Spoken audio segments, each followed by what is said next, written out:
Morning as we get talking with the Ruby Smiles Dental Clinic. Okay, so Dr. let me start off with you because you probably know why a lot of people miss their annual checkup. Yes. What are some of the reasons that you think we tend to procrastinate?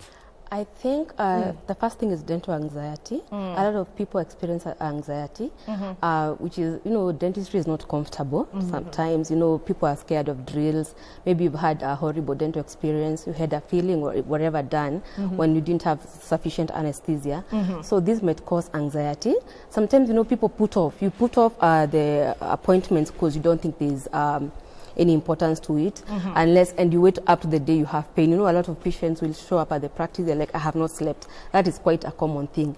But before you get to the point where you are in pain, there's so many other things that you can look at. There are so many other dental conditions that actually are happening on a day-to-day basis that don't necessarily present with pain. So waiting to the very end, waiting for when you have a symptom to go to the dentist is the wrong way to look at it.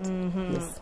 Yeah. And so how do you go about calming your patients down, if you will, because you've talked about dental anxiety that's associated with it.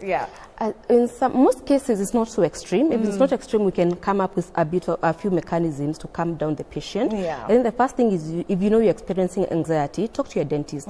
Let them know. Most of us will be able to have this conversation with you, talk through it. In fact, sometimes when you're doing a procedure, you can tell the patient, now I'm going to do this, I'm going to do that, I'm putting this in your mouth, this is going to remove saliva. So if I'm having that conversation with you, will definitely put you at ease. Also, on a personal level, someone can try calming down mechanisms, the breathing in and out.